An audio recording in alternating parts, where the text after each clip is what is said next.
12 साल से ना मैंने अपने लिए कपड़े खरीदे हैं ना अपने बच्चों के लिए खरीदे हैं। ईंटों की भट्टी में काम करते हैं मेरी एक छोटी बच्ची और एक बेटा होता है। मैं एक पैर और एक हाथ से माजूर हूं, लेकिन फिर भी यहाँ पे काम करता हूं और मेरे साथ ये छोटी सी बच्ची और एक छोटा सा बच्चा मौजूद होता है। ये नीचे आपको एक खूबसूरत गुड़िया नजर आ रही है जिसकी उम्र भी बहुत कम है, लेकिन फिर भी ये अपने बाप का हाथ बढ़ा रही है। उसके बाद अगर मैं बता दूं तो इस बाबा जी के ऊपर 7 लाख रुपए का कर्ज है और इसका कहना है कि ये ईंटों की जो भट्टी है इसके मालिक का हमारे ऊपर कर्ज है और ये नहीं छोड़ रहा है। और ये कह रहा है कि यहाँ पे ईंट बनाकर ये कर्ज आपको अदा करना ही होगा। और उसका कहना है कि हम इतने ज्यादा मजबूर है कि हमारे पास और कोई दूसरा रास्ता नहीं है, क्योंकि मैं ऑलरेडी एक पैर और उसके बाद एक हाथ से माजूर हूं। ज्यादा काम मैं कर नहीं सकता, लेकिन उसके बावजूद भी मैं काम करता रहता हूं।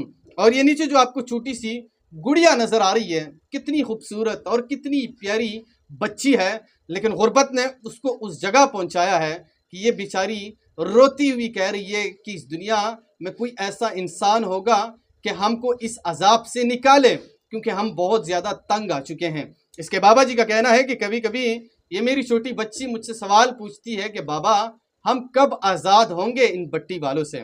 तो मैं अपनी बच्ची को बताता हूँ कि बच्ची जब आप बड़ी होगी तो हम इंशाल्लाह इनसे आज़ाद हो जाएंगे। उसका कहना था कि ये जो 7 लाख रुपए का कर्ज है, जिस तरीके से हम इस ईंटों की भट्टी में काम करते हैं, इसी तरीके से अगर हिसाब लगा लिया जाए तो हम ये 7 लाख रुपए 10 सालों में अदा करेंगे। और उसका कहना है कि मेरे बच्चे स्कूल भी जाना चाहते हैं, पढ़ना भी चाहते हैं, लेकिन मजबूरी ने हमको ऐसे घेर के रखा है कि हमारे पास और कोई दूसरा रास्ता मौजूद नहीं है।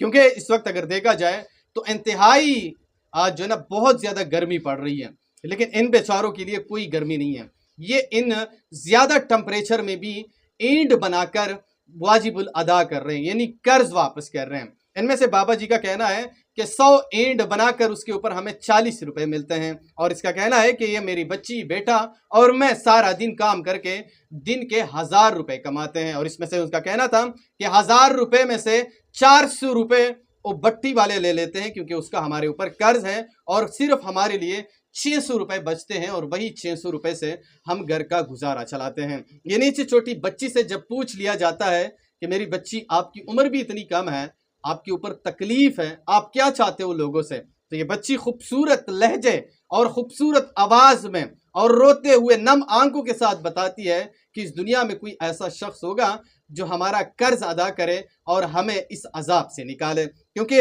ये छोटी सी बच्ची जो है ये रोते हुए काम कर रही है, हालांकि इतनी कम उम्र में इतनी सख्त गर्मी में काम करना इंतहाई मुश्किल होता है। इसीलिए तो मैं बता रहा हूँ कि गर्मी सिर्फ बड़े लोगों के लिए है, इसी तरीके से गरीबों के लिए कोई गर्मी नहीं होती। इसके लिए हर किस्म का मौसम जो है वो काबिल कबूल होता है। एक हम हैं, थोड़ा सा गर्मी ज़्यादा हो जाए तो उफ उफ और अल्लाह अल्लाह के नारे लगाते हैं। बहरहाल इन गरीबों के लिए कोई गर्मी नहीं होती, ज़्यादा से ज़्यादा गर्मी हो जाए तब भी इनको काबिल कबूल होती है, और ज़्यादा से ज़्यादा सर्दी भी हो जाए तब भी इनको काबिल कबूल होती है। अच्छा, इनमें से बाबा जी का कहना है कि हमने जो हिसाब लगाया है उसमें 10 साल लगेंगे, यानी 7 लाख रुपए जब हम उसका पे करेंगे, अदा करेंगे, तो इसके ऊपर हमें 10 साल लगेंगे।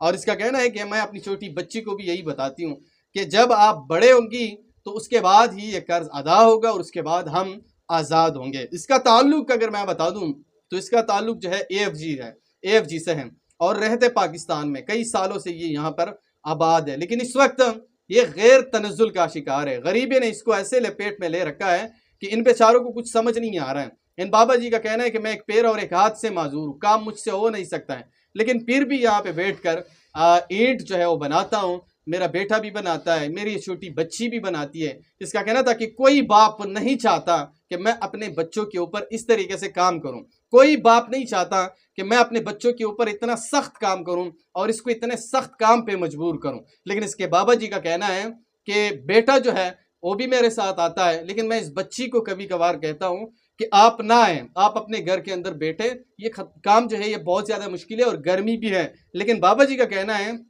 कि इसके बावजूद भी मेरी ये छोटी गुड़िया मुझे मना कर देती है और कहती है कि नहीं बाबा, मैं आपके साथ जाऊंगी, मैं आपका हाथ बढ़ाऊंगी, मैं आपके साथ ज़रूर मदद करूंगी।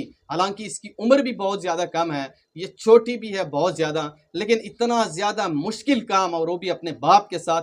तो इस चीज़ से भी आप अंदाज़ा लगा सकते हैं कि एक बेटी अपने बाप के लिए किस हद तक कुर्बानी दे सकती है। हालांकि ये इस बिचारी का काम नहीं है, ये बहुत ज़्यादा मुश्किल काम है। फिर आजकल टेम्परेचर का भी आप देख ले, इतना ख़तरनाक मौसम है, इतना ज़्यादा गर्मी पड़ रही है कुछ इलाकों के अंदर, और यहाँ पे इतनी ज़्यादा धूप है क्योंकि बाबा जी खुद कह रहे हैं कि यहाँ पे इतनी शदीद गर्मी होती है कि कभी कभी मेरी ये छोटी बच्ची बेहोश हो जाती है, और उसके बाद मैं पानी जो है उसके ऊपर डाल लेता हूँ, फिर दोबारा जो है वो नॉर्मल हो जाती है।